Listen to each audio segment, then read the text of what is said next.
네, 이제 무더운 여름입니다. 최근에 뜨거운 이슈가 있다면, 우리가 피해갈 수 없는 이슈가 있다면 바로 기후 위기인 것 같습니다. 이제는 정말 우리 인류의 생존의 문제와 직결되어 있습니다. 며칠 전 뉴스를 보니까 그 스위스의 알프스의 빙하가 녹아서 오랫동안 찾을 수 없었던 거기서 돌아가신 분을 찾았다, 이런 뉴스도 나오더라고요. 빙하는 녹아내리고 적도 지방은 너무 뜨거워서 얼마나 뜨거운지 선인장마저도 말라 죽는 사태에 이르렀습니다. 자동차의 본네트가 녹아내릴 정도로 뜨거운 열기가 이제 우리 인류의 생존마저 위협하고 있습니다. 또 폭우는 어떻습니까? 폭우로 도시는 잠기고 많은 사람들이 목숨을 잃고 있습니다. 로마서 8장 22절의 말씀처럼 이제 모든 피조물이, 동물과 식물과 인간들이 모두 고통을 받아 탄식하고 있다는 것입니다. 그동안 우리 인간들이 우리의 욕심이나 우리의 욕망을 위해 마구잡이로 사용했던 자연이 이제는 그 통제력을 잃고 신음하고 있는 것만 같습니다. 특별히 홍수는, 이 물은 큰 피해를 주고 있습니다. 여러분 잘 아시겠지만 아직도 제 기억 속에 잊혀지지 않는 장면이 있다면, 사건이 있다면 2011년 동일본 대지진, 우리가 잘 알고 있는 쓰나미입니다. 영상을 보니까 정말 순식간에 그 검은 물들이 도시로 치고 오는데 어떤 그 인간의 거대한 구조물도 그 거대한 자연의 힘 앞에 이겨낼 수 없음을 보게 되었습니다. 모든 것을 집어삼키고 사람들은 공황에 빠져 있었습니다. 공포 그 자체였다고 생각을 합니다. 오늘 우리가 읽은 이 창세기에 또한 아주 무서운 물 심판, 우리가 잘 알고 있는 노아의 홍수 사건이 나옵니다. 이것은 창세기 6장부터 9장까지 이르는 이야기인데요.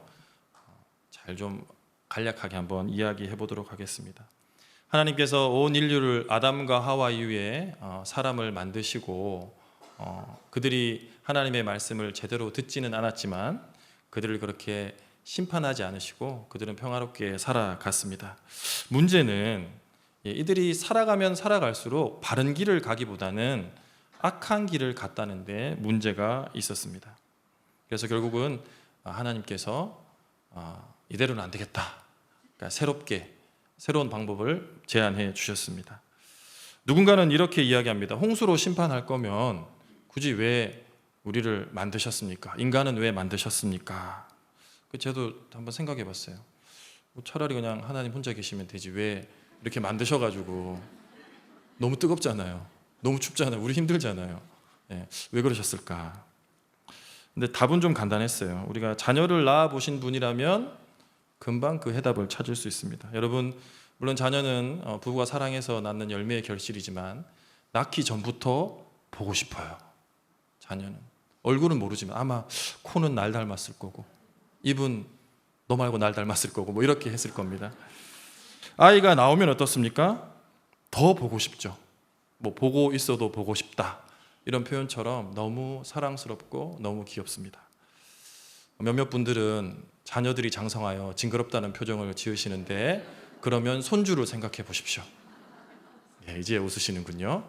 그 작은 손으로 아이스크림 한번 먹어보겠다고 잡고 오물오물대는 그 입모양을 보세요. 얼마나 아름답습니까? 얼마나 보고 싶습니까? 얼마나 사랑스럽습니까?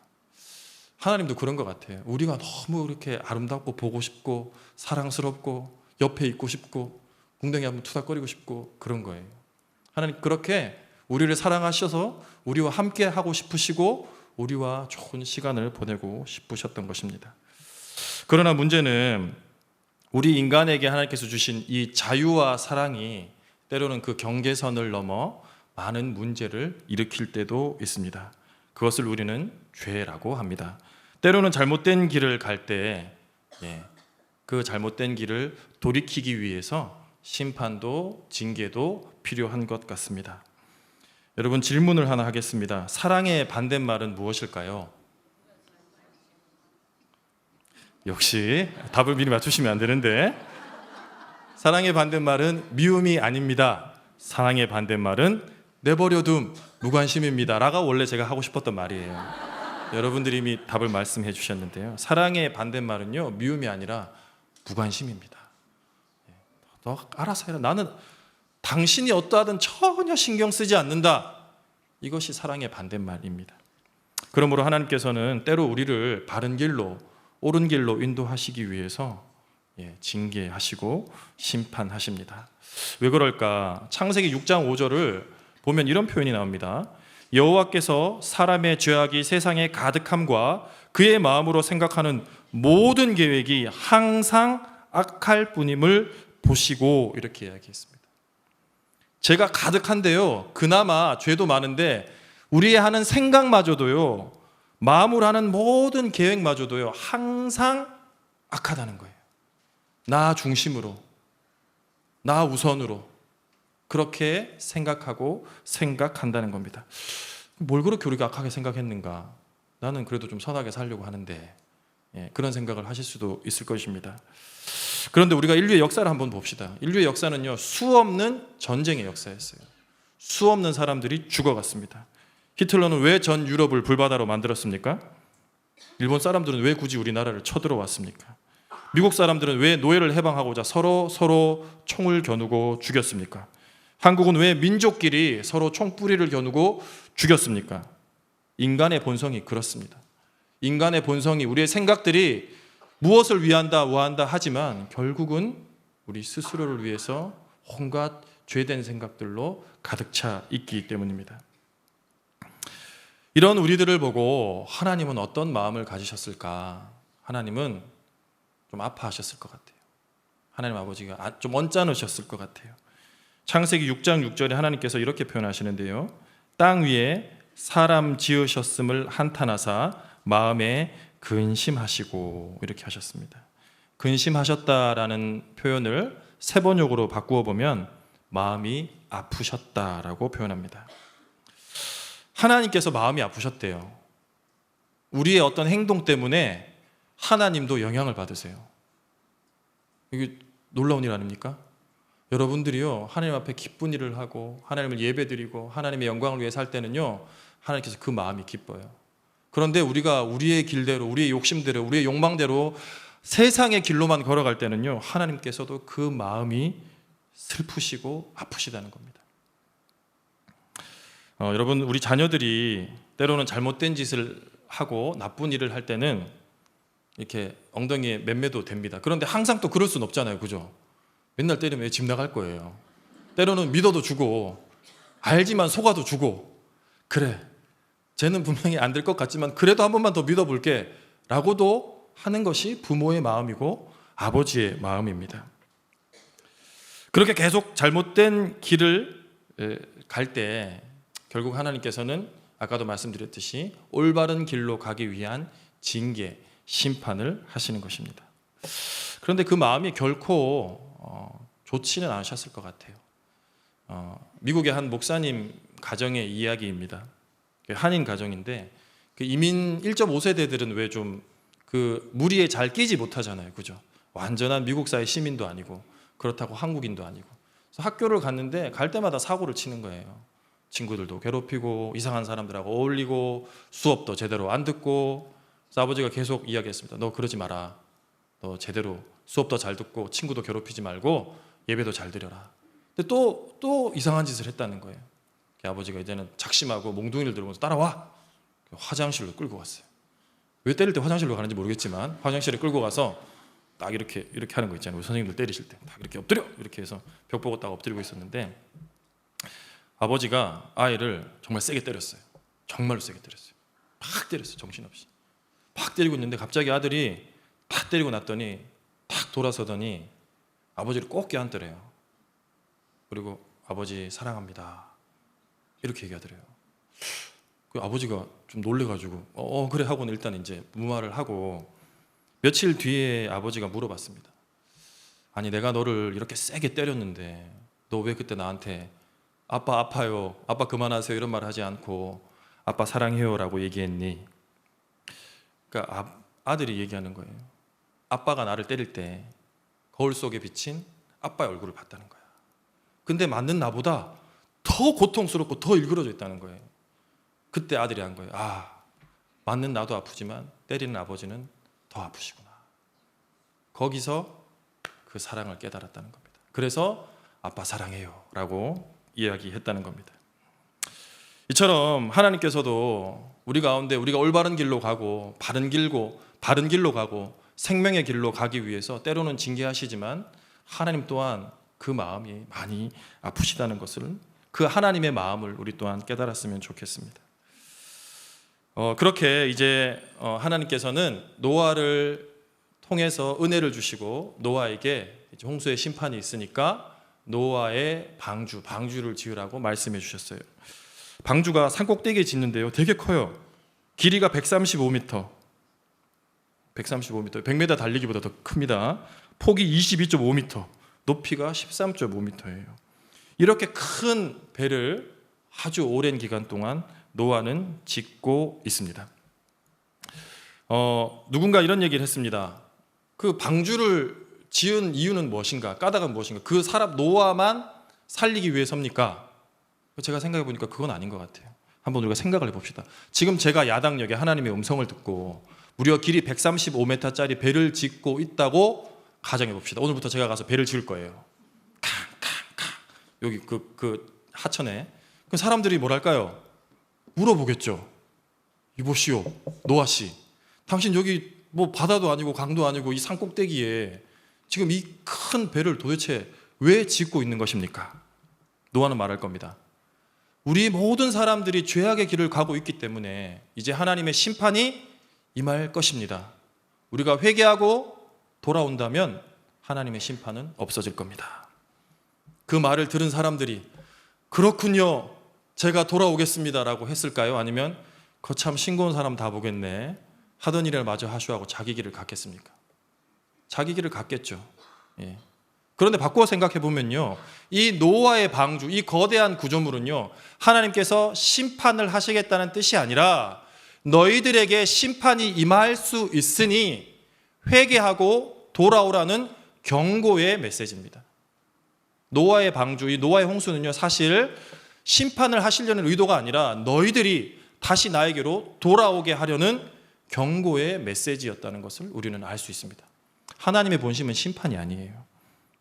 그게 어디에 잘 나와 있습니까? 요나서에 잘 나와 있습니다. 그렇죠? 요나서 3장에 요나가 이렇게 외치죠. 40일이 지나면 니느웨가 무너지리라. 이렇게 심판의 메시지를 줬습니다. 요나는 너무 전하기 싫었을 거예요.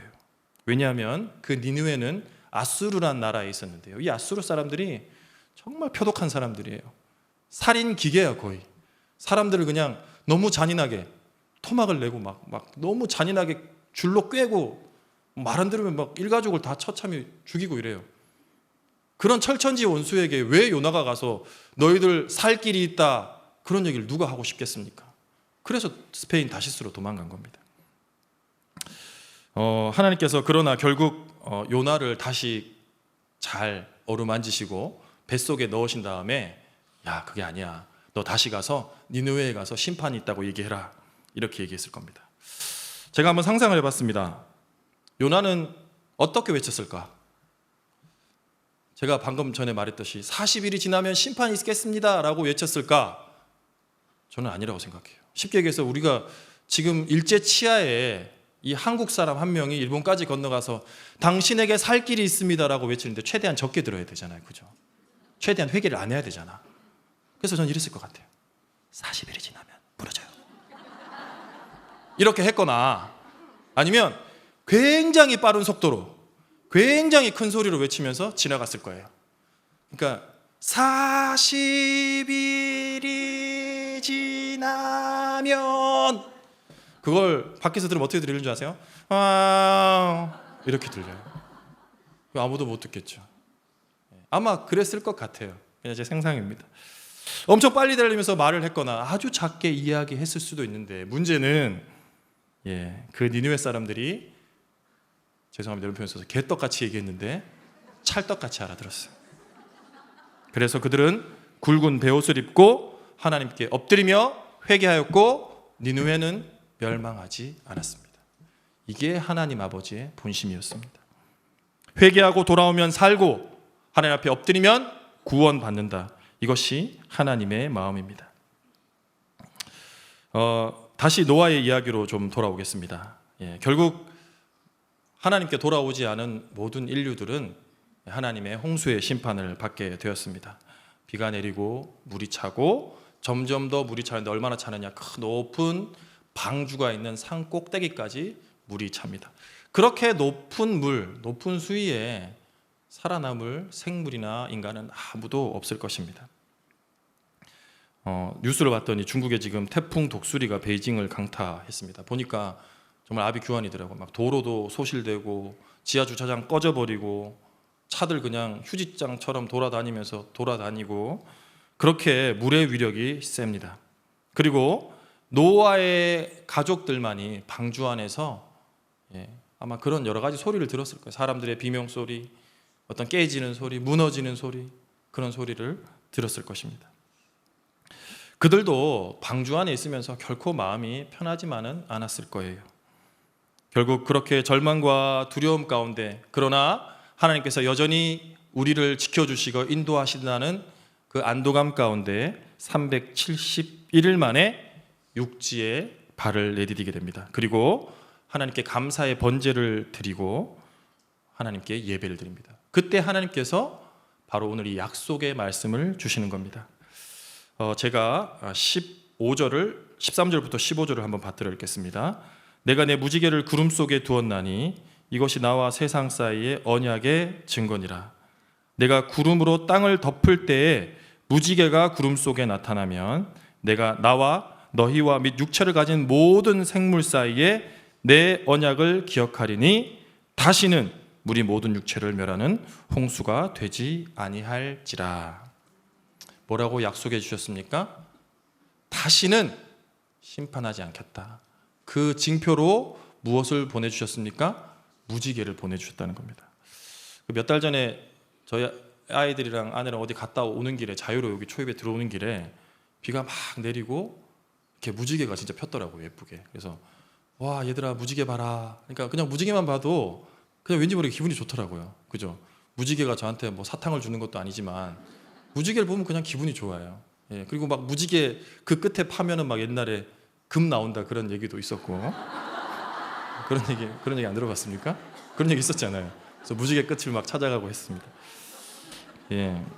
그런데 무지개는 늘 언제 피냐면요, 날씨가 이렇게 갤 때 핍니다. 그죠? 여러분 비가 막 내리고 먹구름인데 무지개 뜬 거 보셨습니까? 못 보셨죠? 먹구름이 다 사라지고 날씨가 화창하고 좋아질 때쯤, 공기가 아주 맑을 때쯤 피는 게 바로 무지개입니다. 무지개를 하나님께서 우리에게 다시는 너희들을 심판하지 않겠다는 증표로 주셨다는 거예요. 무지개는 영어로 레인보우라고 합니다. 이게 이렇게 큰 유머인가요? 레인보우. 레인은 비죠. 보우는 화살입니다. 화살. 히브리어도 이 무지개가 화살이라는 뜻이 있습니다. 사실 이 화살은요, 전쟁 무기고 생명을 빼앗는 무기입니다. 또한 고대 근동에서는요, 신의 심판의 상징이에요. 그러니까 지금 이렇게 막 검은 피가 묻어 있는, 쏘면 죽는 그런 화살, 그것이 보우입니다. 그런데 하나님께서는 이제 그렇게 피가 묻고 심판을 하는 화살이 아니라 아름다운 색의 화살을 이렇게 하늘 위로 걸어 두셨습니다. 이것은 두 가지 의미인데요. 첫 번째는요, 더 이상 이 홍수의 화살로 너희들을 심판하지 않겠다라는 약속이십니다. 또 그리고 화살이 이렇게 무지개가 이렇게 걸려 있잖아요. 그죠? 만약 이게 화살이라면 쏘면 어디로 갑니까? 하늘로 가겠죠. 그래서 더 이상 그 심판의 활들이 우리를 향하지 않고 세상 바깥으로 향해 있다는 표현이기도 합니다. 16장에 보면요, 하나님께서 종합적으로 오늘 계속 나오는 이야기가 영원한 언약, 너와 나 사이의 약속, 당신과 나 사이의 약속으로 이 무지개를 주겠다라고 이야기했습니다. 내가 너희들을 때로는 마음에 들지 않고 때로는 너희들을 심판받아야 한다고 생각할 때라도 내가 준 이 약속 무지개를 보고 내가 심판하지 않겠다고 하나님께서 말씀해 주시는 것입니다. 16절에 무지개가 구름 사이에 있으리니 내가 보고 나 하나님과 모든 육체를 가진 땅의 모든 생물 사이에 영원한 언약을 기억하리라. 이렇게 이야기하셨습니다. 무지개를 보고 내 언약을 내가 기억하겠다는 거예요. 다시는 너희들을 심판하지 않겠다는 약속을 해 주셨습니다. 중요한 것은 영원한 약속, 하나님의 영원한 언약이 지금 저와 우리에게 주어졌다는 사실입니다. 우리의 행위나 우리의 의로움이나 우리의 노력이 아니라 하나님의 일방적인 확실한 약속이 지금 저와 우리 모두에게 주어졌다는 사실을 우리는 믿고 있는 것입니다. 여러분, 기업하는 사람들이 제일 중요한 게 뭔지 아시죠? 신용입니다. 신용이 없으면 더 이상 기업을 할 수가 없습니다. 약속을 잘 안 지키는 제품을 뭐라 그러는 줄 아세요? 불량품이라 그래요. 불량품. 약속을 제대로 지키지 않은 제품을 불량품입니다. 약속을 잘 지키는 정품 뻐꾸기 시계는 시간이 되면 어김없이 나와서 그 시간을 뻐꾹하고 잘 알려줍니다. 어떤 기업이 좋은 기업이고 어떤 것이 명품입니까? 고객과의 약속을 잘 지키는 기업이 명품 기업이고 약속대로 그 판매하는 제품을 잘 만드는 것이 명품입니다. 어떤 버스가 좋은 버스입니까? 제일 중요한 것은 자기가 내릴 정거장에 잘 내려주는 버스가 좋은 버스입니다. 아무리 저렴하고 아무리 안전하게 운전해도 덕이동에 내려달라는데 백마역에 내려주면 이거는 뭐 큰일 납니다. 중요한 것은 약속을 잘 지키는 거예요. 그 약속. 도산 안청호 선생님의 약속의 일화가 있습니다. 독립운동을 하면서 이제 수배령이 내려져 있는 상황이었습니다. 근데 상해에는 독립을 위한 소년들만 따로 모아서 애국의식을 고취시키는 소년단이 있었습니다. 근데 이 소년단 행사를 위해서는 많은 자금이 필요했는데 거기에 리더격인 한 소년이 도산 안청호 선생님에게 우리가 이런 행사를 하기 위해서는 돈이 필요합니다라고 이야기를 해 주었습니다.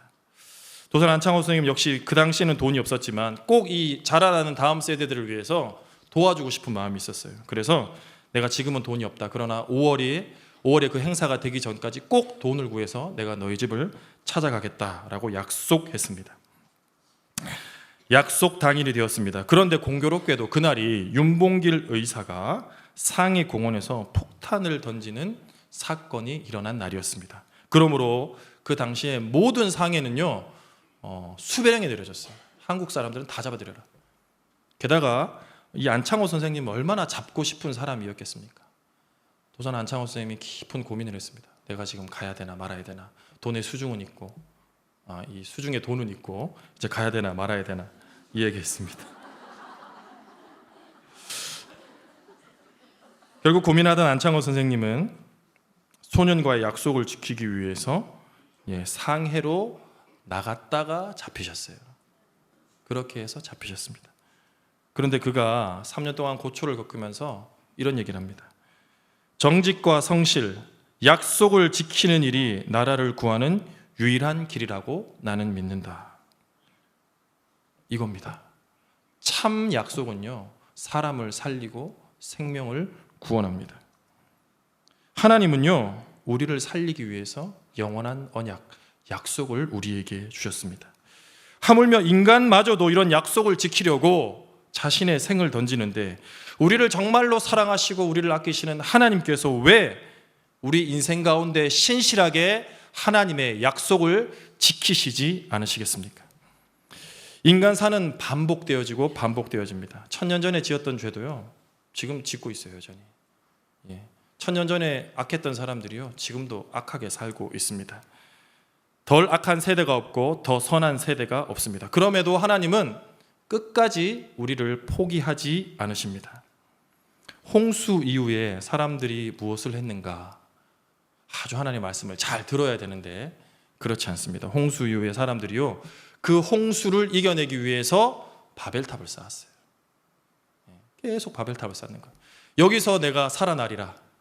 내 힘으로 한번 해보리라. 내 힘으로 스스로 나를 구원해 보리라. 그렇게 해서 사람들이 바벨탑을 지었는데 그 바벨탑이 인간을 지켜줄 수 없었습니다.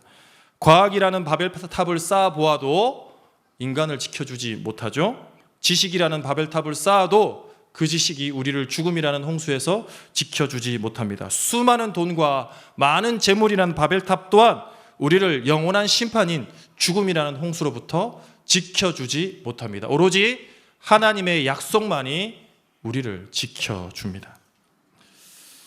이 무지개는요, 하나님의 심판의 징계가 아니라 우리를 향한 하나님의 은혜요 사랑의 표시입니다. 그러므로 저와 여러분들의 죄는 유보되었어요. 심판은 유보되었습니다. 그리고 하나님께서는요, 그 무지개를요, 진짜 무지개 가운데 보내주셨습니다.